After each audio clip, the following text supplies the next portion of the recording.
Welcome to Common Sense. Common Sense is a series of interviews with interesting people in our area so that you can get to know who they are, what they do, and what they think makes sense and what doesn't.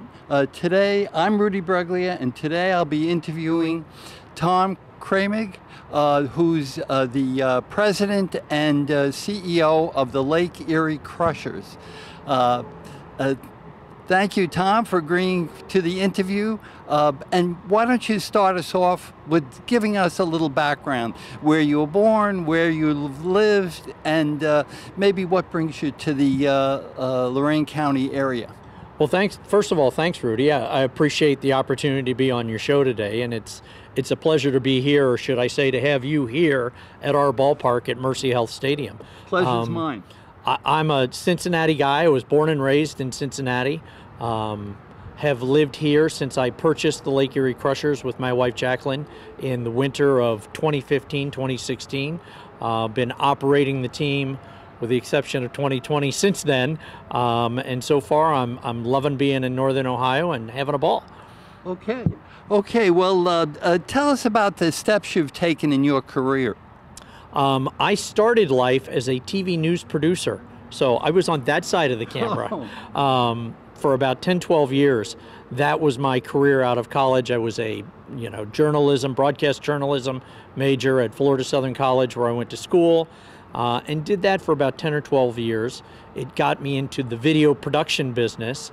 I left the broadcast world and opened my own company in Cincinnati, and we did all sorts of different video productions, corporate, not-for-profit, commercials, the whole 9 yards, which led me to a connection with the Remax real estate company. They were a client of mine, and they were based in Denver, Colorado, and in 2006, our family moved to Denver, and we spent about 9 or 10 years out there working at their corporate headquarters. But I've been a lifelong baseball fan. You grow up in Cincinnati in the 1970s with the Big Red Machine. It's hard not to be a baseball fan. And owning a minor league team was always an idea sort of in the back of my mind that I had toyed with every once in a while, but that'll never happen. I can't do that. Understand. Yeah, and then in about 2014, our youngest was getting ready to go off to school. I have 2 daughters. And I started to think about this and think about it a little more and research it a little more. I was a little frustrated in my current role. And you get on the internet and you start exploring, wouldn't it be cool? Wouldn't it be cool to own a minor league baseball team? And exploring that idea, thinking it'll never happen. But that's the beauty of the internet. You can poke around and find anything. And I was able to figure out a way to put the finances together to purchase the Lake Erie Crushers. We moved here in the fall of 2015, and we took ownership of the team in February of 2016 and have been running it ever since. Mm-hmm. Well, you have a great team and a great venue. It's absolutely beautiful here. Thank you. What advice would you give to someone who wants to start their own business? Research, and more research. You really need to know what you're getting into. I started looking at this as early as 2014, but didn't purchase the team until February of 2016. I mean, we spent a long time really, first of all, researching the industry. Yeah, I knew baseball, but I didn't know the business of baseball. And that's what this is a business. So I spent a lot of time talking to a lot of people, worked with some consultants, investigated several opportunities, but this one made the most sense for us. And to me, it presented the greatest opportunity because of what's happening in Avon and on the west side of Cleveland and the growth that's going on out here. And it just seemed like the right fit for us. So I would tell someone who's starting a business, you sort of assume they're doing it out of a passion for something, that they really have a passion to do something like I have a passion for baseball. But at the end of the day, it's got to be profitable. It's got to make money, and it's got to be run like a business. So you cannot research and talk to enough people before you head down the road of, hey, let's just start a business. Understand. Did you play baseball as a kid? Oh, yeah. Absolutely. Played baseball, and when, I wasn't good enough to play anymore, I started playing softball, and just a fan of the game, and have really enjoyed being around the game and being part of the game. Could you tell us about some of the successes of the Crushers? We've had a few. We've had a few failures too. As any business owner will tell you, nothing ever goes perfectly according to the plan. We were, I think it was in 2017 or 2018, we were named Frontier League Organization of the Year. And that is an award given out by the league, not just for on the field, but the overall operation. So that was a lot of fun. That was nice. In 2019, we had some success on the field. We won the division, made the playoffs.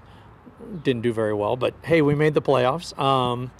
But really, the successes we've had have tended more towards the individual players and the individual members of the front office. I tell everybody, nobody grows up thinking, I want to win a Frontier League championship. Every player on this team wants to play for a big league organization. They're chasing a dream. So when one of our guys gets signed by a major league organization, and in the 5 years we've been doing this, we've averaged about 3 to 5 guys a year. So when that kid gets signed and gets to go play for the Cleveland Indians organization or the White Sox or the Reds or whoever, they're on cloud nine. I mean, that's a lifelong dream fulfilled. So those successes are really very gratifying, because you're helping that person sort of take the next step towards their dream. And the same applies to the front office staff. We hire a lot of young people here, and a lot of these people are looking to work for a major league organization.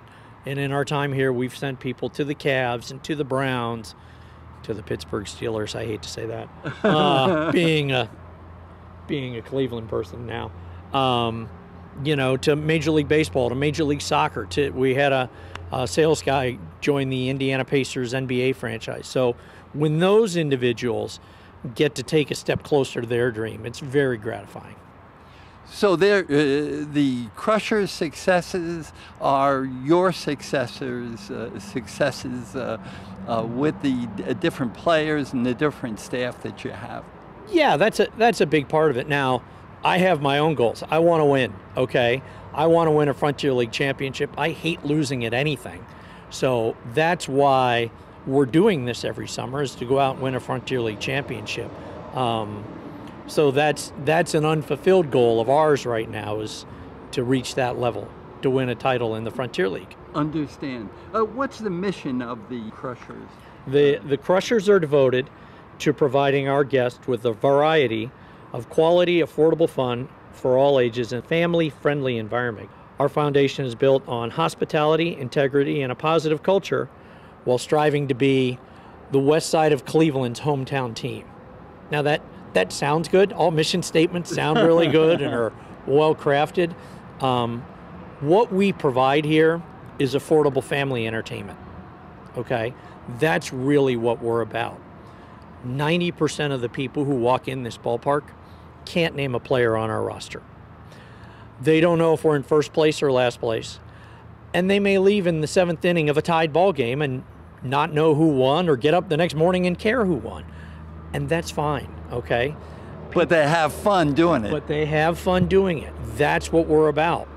I mean, don't get me wrong, I love the Indians and the Reds, and they're putting the best baseball product on the planet out there, which we're not, okay? We're honest about that. But for a family of 4 to go downtown and see an Indians game, that can be an expensive proposition. Expensive, yeah, you're going to drop $200 to $300 easily.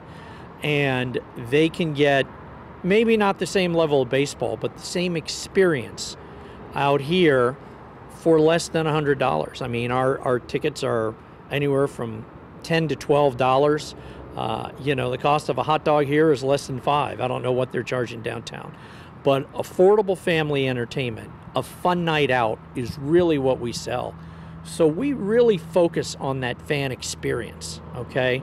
From the time they get off the highway and turn down Recreation Boulevard here in Avon to the time they get in their car and leave. That's got to be just easy, affordable, and fun. And that's what we strive to provide to people on the West Side. And you do. We I've try. been to games. We try. Tell us about the league that the Crushers are in, the Frontier League. The Crushers are in the Frontier League, which is 16 teams now.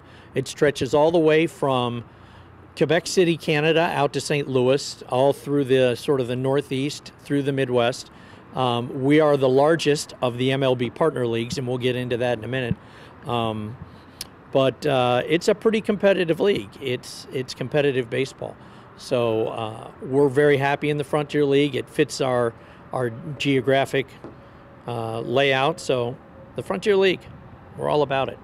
Okay, well, you mentioned the official partner league of Major League Baseball. What does that mean? For years, the Frontier League was one of 3 or 4 what they used to refer to as independent leagues or indie ball. It is professional baseball. These guys get paid. They're not college players. But we weren't an affiliate of a major league team. Like, for example, the Lake County Captains are the single A affiliate of the Indians, or the Akron Rubber Ducks are the double A affiliate of the Indians. We were known as indie ball. We were totally unaffiliated, which means any team can come along, as we've talked about, and sign our players whenever they need a guy. Indie ball for years and years was the outlaw. They weren't part of the MLB family. But at the end of the 19 season and 20, we signed a partnership. The 4 major independent leagues, the Frontier League, the Atlantic League, the American Association, and now the Pioneer League, are now what's known as MLB partner leagues, which brings us into that family. Now, we're still not affiliated with any one major league organization. Understand. They're not providing us players. We go out and find our own players, but we're not on the outside looking in. And I think this relationship will continue to grow once we get past COVID and people get a chance to sort of figure things out a little more. So we're excited to be a partner league. We'll be interacting a little more with the major league teams and Major League Baseball in New York, and we're excited about it. Understand. How do you get new players? You mentioned that you go out and get players. How does that happen? When I bought the team, being a lifelong baseball fan, all my buddies are like, "Are you out signing players? Are you scouting?" No, that's not what I do. I run the business operation of the team. Our manager, who in our case is Cam Roth, who was our manager, got signed by the Detroit Tigers to manage one of their teams and is now going to be back with us in 22. He's really the director of baseball operations. He's responsible for signing players, managing our salary cap, the whole 9 yards. I am not involved in the day-to-day level of baseball. So where do we get guys? Probably half our team will be made up of guys who played college baseball and didn't get drafted and want to keep playing. The other half are guys who maybe were signed or drafted by the Indians, by the Reds, by the White Sox, by the Yankees, played a year of A-ball, maybe played for the Captains or another single-A team around the country, maybe even made it up to double-A until someone figured out, yeah, he's not ready yet. So he gets released, and he wants to keep playing. He's still chasing that dream, so we'll sign him, and he'll join the Lake Erie Crushers for a season or two, trying to get back to that affiliated level. Understand. Are players constantly rated during the playing season? Absolutely. To see whether they're going to be on the team? Absolutely. We carry a roster of 24 players, and we'll change out up to a dozen players over the course of a season. You know, this is I like to say sort of last chance baseball. Okay, so if you're not good enough here, chances are you're going to get released, and it's time to go. I like to say, grow up and go get a real job. Stop chasing the dream. But yeah, absolutely, we're competing to win. And if a guy's not getting it done, if he can't hit, if he can't pitch well enough to help us win games, trust me, there are plenty of guys out there. We hosted the Frontier League tryouts this year. Every year the league holds an open tryout. Anybody who wants to show up and I think it's pay $50 can try out. This year, and it rotates around every spring to a different park. This year we hosted it.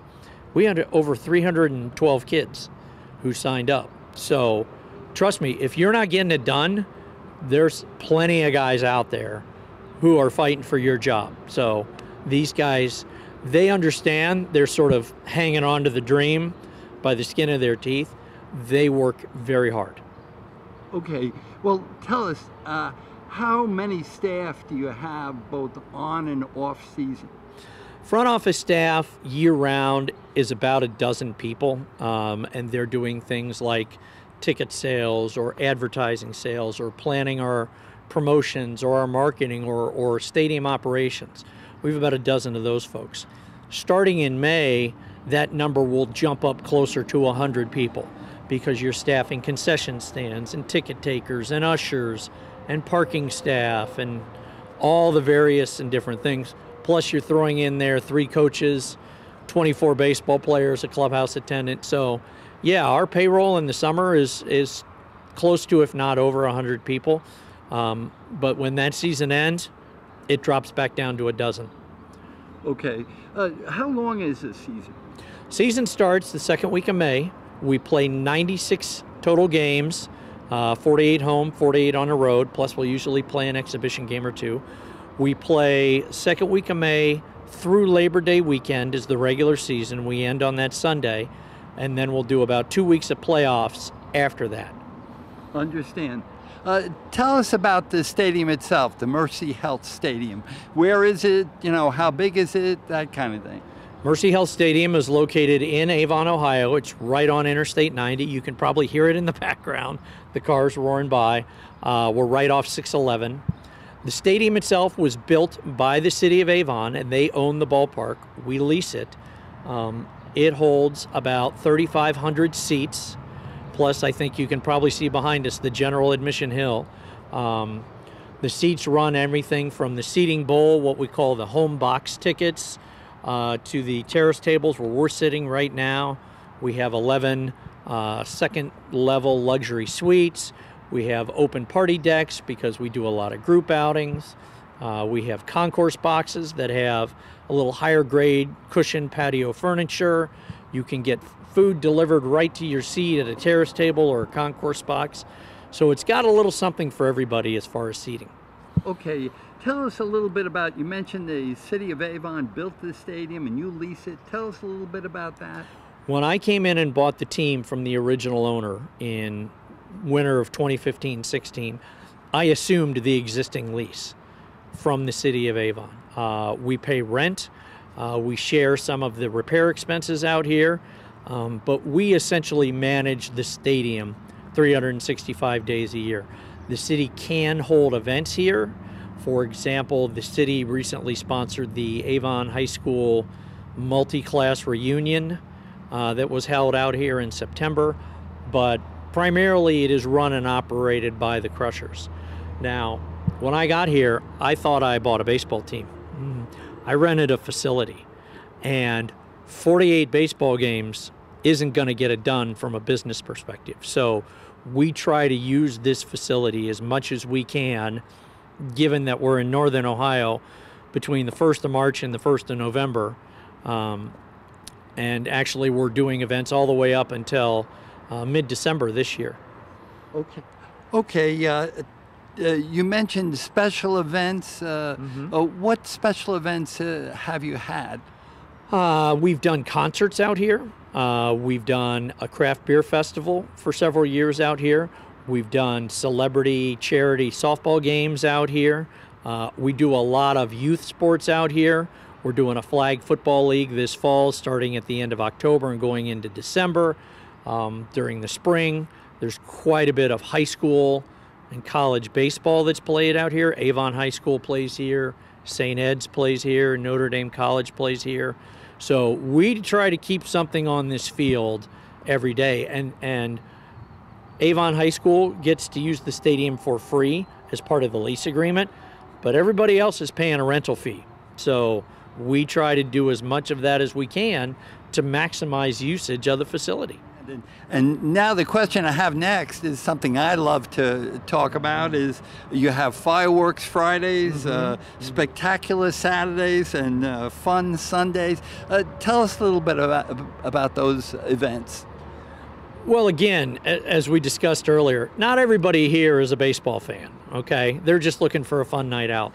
Friday nights we shoot off fireworks after every home game, and it is far and away our most popular event.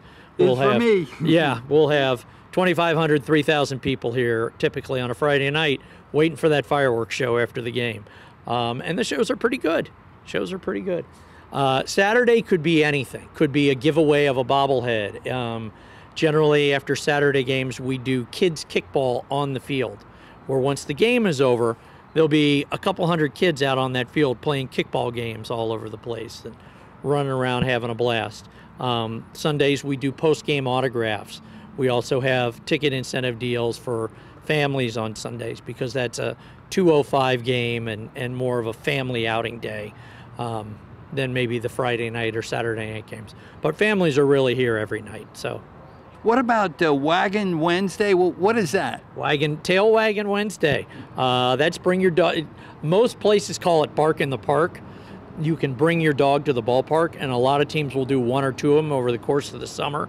We're dog people here. We love dogs. There are dogs running around here right now. So every Wednesday you can bring your four-legged friend out to the ballpark, and as long as they're on a leash and you clean up after them, it's a lot of fun because we love dogs out here. Oh, tell us about Stomper. Stomper Bear. Stomper Bear is the mascot. And has been here since before I got here, since the team was founded in '09. And if you ask people around town about the Lake Erie Crushers, I would venture guess that more than anything, they know the name Stomper Bear. He is far and away the most recognized face of the organization. You know, he's a big furry bear and wears a purple jersey, and he is out in the community every chance he can get, seeing the people, shaking hands, and just having a good time. What about the Stomper Reading Club? What is that? The Reading Club is something that's been going on for quite a few years here, and what it's designed to do is encourage kids to read, particularly elementary and middle school kids. Great. So what we do in the winter months, late winter, spring, really starting end of February, is we go out into the schools. Now, we haven't been able to do it the last 2 years. We're very hopeful to do it in 22. And we do presentations to the kids, you know, assemblies and school gatherings where Stomper will act out his favorite baseball book and really get into it and have fun and a lot of interaction with the kids. But it's all designed around getting the kids excited about reading. And it's administered by those individual teachers in those classrooms.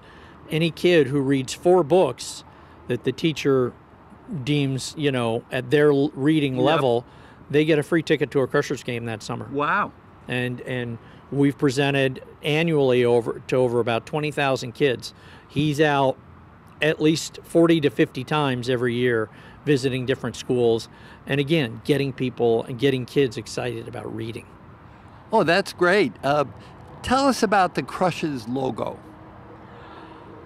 Well, the Crushers name, when we got here in 2015, 2016, they've always been known as the Crushers, but the logo was very different. The logo was sort of a generic guy swinging a baseball bat, and the colors were black and red. And so as we started to really research the team and the history of the team, we found out that the team was named after the local vineyards that were very big in this area. You've got a couple of them right here in Avon Lake. But the logo and the team colors really didn't seem to match the name. So people loved the name, but we would ask them, well, what's a crusher? And they would sort of, well, it's a baseball player. He's out there on the field. What are you asking me for?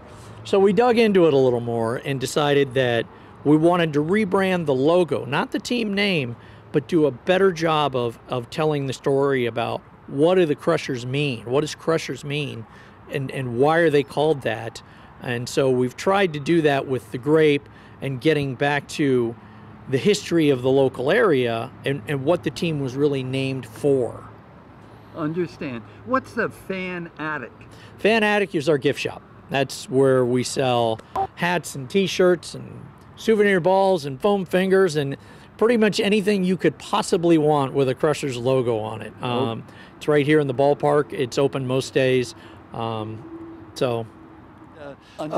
concessions do you have here for the patrons? Concessions is something I'm really proud of here. I mean, we have all your traditional ballpark concessions. I mean, we sell, what do we sell? We sell hot dogs more than anything else. Hot dogs, pizza, chicken fingers, hamburgers, you name it. But as far as our food and beverage, Greg Kabunski, who's been our food and beverage guy since we got here, used to work in the fine dining industry. And up in the suite level, he does, yes, you can get a hot dog, you can get traditional ballpark food, but he brings a level of cuisine to that is really spectacular. I mean, you walk into a suite in one of our games, people will be eating salmon fillets and shrimp cocktails and shish kebab skewers. I mean, it is very, very good food, high level. In our suites, we have a lot of businesses that are doing a lot of corporate entertaining.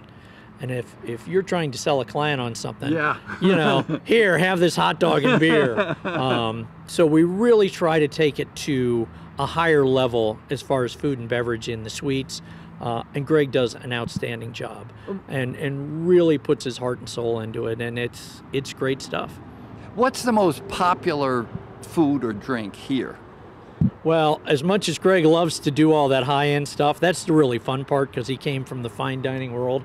I always remind him at the end of every season, hey, what do we sell more of than anything else?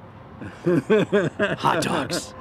We sold more hot dogs than anything else. That's what we sell. I mean, that when you go to the ballpark, that's what people sort of expect to get. You know, you go to the ballpark and you get a beer and a soda, or if you're old enough, you get it, you know, or a hot dog and a beer, or a hot dog and a soda. I love your hot dogs. Yeah, they're good. They're good. He takes a lot of pride in the food and beverage here. Understand.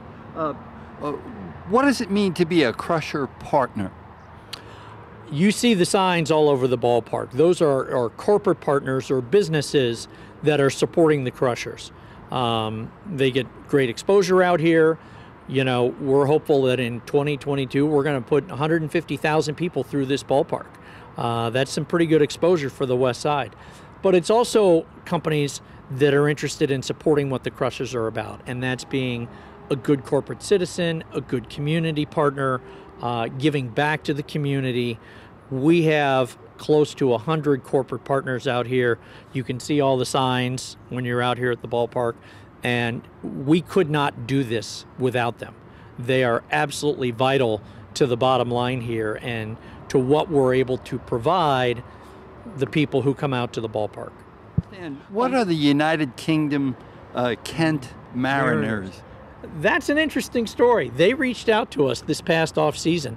It is a amateur team that's promoting baseball across the pond in England, and they wanted to have a partner team in the U.S. So they reached out to us. They're playing in the summer, same as we are. They've been around for a couple years. They're promoting the Crushers overseas, and we're promoting them here. Now, are any of our Crusher fans planning a trip to England to go watch them? I'm not sure about that, but it's something that's kind of fun, and we hope to further promote them, maybe get some of their jerseys and sell them in the Fan Attic, or send some of ours over there and they can sell them. It's just sort of a neat little partnership, and again, it's about promoting baseball. So you have like a international side. Yeah, we've got an international flair. We're very sophisticated here. Okay, well, tell us about the baseball camps that you have for kids. We generally run 2 camps every summer that are sort of run by the front office and by the players and the coaches. Again, it's part of that whole giving back, being part of the community. One of the great things about not just the Crushers, but minor league baseball in general, is the players on the field are much more accessible to kids. You know, getting an autograph at a major league game can be tough. You're so far away. Impossible. Yeah, you know, those players are really sort of up on a pedestal, and they're great players and they're great people. but there's just sort of a natural distance there, okay? Kids at our camp are getting instruction from the guys who are playing the game every night. So you may come to the camp in June or July and be instructed by that night's starting pitcher or that night's starting catcher or first baseman. And it really creates a great connection. I mean, I'll see kids at the camp who come to the game that night, and after the game, that player comes over and starts talking to the kid about what they worked on that morning in baseball camp. So again, it's generally for the younger kids. It's not for the high school kids. But it's just another way of A, promoting baseball, and B, giving back to the community. Being part of the community is a huge part of any minor league team, and it's a huge part of what the Crushers do. We donate the field. A couple of weeks ago, we had the Lorraine County Cancer Society Relay for Life out here. We had the Walk to End Alzheimer's out here. But also during the baseball season, the Crushers will do fundraising events. We donate hundreds of tickets to local charities that reach out and just say, hey, we're doing a charity raffle. Can you donate 4 tickets? Sure, we send them 4 tickets. We'll send them a merchandise basket. We also have a fundraising program through the team where not-for-profit groups can come in, buy tickets in bulk at a discount, turn around and sell those tickets at full price, and keep the profit, keep the difference. So again, helping nonprofits, helping local community organizations from Little League Baseball, youth sports, high school bands, whoever it may be. Yes, there's a benefit for us because it endears them to the Crushers and it helps build a fan base, but it's also good for the community because these groups are doing great things in Avon and the entire west side of Cleveland. What about host families for the players? Would you tell us a little bit about that? Well, our players aren't getting paid what Major League Baseball players are getting paid. They're getting paid very little money. I mean, that's just the business model that we have here. And so in exchange for that, we provide them other benefits. We provide them a place to live. We're a local family. We'll take in a ball player for the summer and have them live in a spare bedroom or their finished basement. And it really makes this whole thing sort of feasible. We inherited a great host family program when we got here and have been able to maintain it. I mean, these folks, again, kind of like the corporate partners, this whole business model doesn't work without host families. If these guys had to pay for an apartment for 4 months, it doesn't work. Tough. Yeah, it'd be really tough. So the host families, they feed these guys, they come out and support them. They really are that host family or that host mom or dad for 4 months while that kid's living here. They're, like I said, they're coming out to the games, they're cheering them on, they're feeding them, they're doing their laundry. I keep telling the host moms, no, they're grown men. They ought to be able to do their own stinking laundry. But the moms are like, oh, no, that's fine. I'll do it for them. And we have about 12, 15 of them every year. Always looking for more if you want a ball player. Right. And these families, they don't get paid for this. They get 2 free season tickets, and we have a couple of events for them with the players, 1 preseason, 1 postseason. They get a little bit of a discount at concessions or the fan attic, but they're really doing this because, again, they're supporting the organization. They're supporting these kids who are chasing a dream. Tom, what do you do in the off season? Your spare time? Spare time? When the season ends, we take about a week and sort of collapse and regroup, and then we start planning. We have 7 months to plan for next season. And that's, first of all, we evaluate everything from a business perspective. Ticket sales, corporate partners, food and beverage, everything and anything that we do. We look at our marketing. We look at our promotions and our theme nights. Did they draw enough fans? Were they entertaining enough? Did people embrace the idea and participate? Everything gets put on the table and evaluated. And then we start planning again for the next year. One of our huge challenges in 2021 was the fact that we only really had about 4 months to plan. And it was very challenging. We did not do as well in 21 as I would have liked. So we start now, and again, we look at everything from the type of hot dog we serve to the theme nights we have You name it, we do it, and evaluate it, break it down, and think, again, always driven by how do we make that fan experience bigger, better, more enjoyable. I know the Crushers have a website and that you have a newsletter. Yep. We have LakeErieCrushers.com, which is sort of the source of any possible question or piece of information you might need on the organization. We also have a newsletter called The Grapevine, again, tying into the wine and the theme, that goes out once a month during the off season and twice a month during the season. You can sign up for that on the website. It's one of the drop-down menus of sign up for our newsletter. It just sort of keeps you updated on what's going on, when we have a schedule, when tickets go on sale, player changes. You know, the big news was our new manager, our old manager coming back. So a lot of good information there if you want to follow the team. Okay, can you tell us about the whether baseball is still the national pastime? Is the trend away from baseball, or is it receiving a renaissance? Baseball attendance has been down this year, major league, minor league, across everything. Now, we are coming off a pandemic. True. We started the season thinking and actually being on restricted seating. We were able to get off of that in June. Is baseball still the national pastime? You can call it that. Is baseball the most popular sport in America? Absolutely not. NFL has passed it by. And I think baseball needs to make some changes.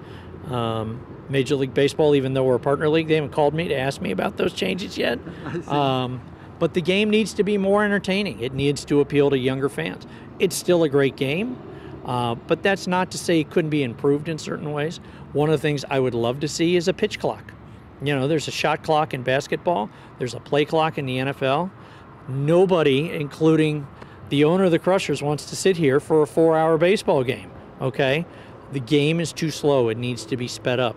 There's too much sort of not goofing around, but just too much dead time. The game needs to be more entertaining. But it's still immensely popular. Millions of people will come out to both Major League and minor league ballparks this year. But it's not to say it can't be improved from a business perspective. What are your plans and goals for the Crushers? Well, the number one goal is to win that Frontier League championship. You know, Understand. I mean, that's why we're doing this. I want to win. I want to raise that banner and say that, you know, we were champions of the league in 2022. Other goals are to just continue to build a fan base, continue to give back to the community and be good community citizens, to use the success of the Crushers to help grow other not-for-profit organizations, help them raise money for good causes. And the other thing is to help both our players and our staff achieve their goals and dreams, whether it's playing Major League Baseball or working for the Cleveland Browns or the Cleveland Indians. If you want to summarize, what makes sense to you and what doesn't these days? Well, I will tell you our biggest challenge this year, and it wasn't just ours, it's everywhere. One of the things that doesn't make sense to me these days is, where did all the workers go? I mean, you drive around town, we struggled to staff a lot of our positions this summer. And you drive around town and virtually every restaurant and a lot of other businesses has a now hiring sign. That baffles me. I don't, where did all the workers go? You know, we were fully staffed when we played in 2019, and this year it was just a struggle. So that's one thing that right now doesn't make sense to me. I don't get where everybody went and why they're not working. I think a lot of people are in your ballpark there. Yeah. To coin a phrase. Yeah, that was a struggle.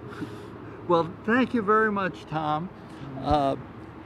I thank you for watching Common Sense. We would appreciate your comments on the program. If you would like to appear on the program, or you know an interesting person who would also like to appear on the program, please send us their contact information and we will respond. Remember, seatbelts save lives. Thank you.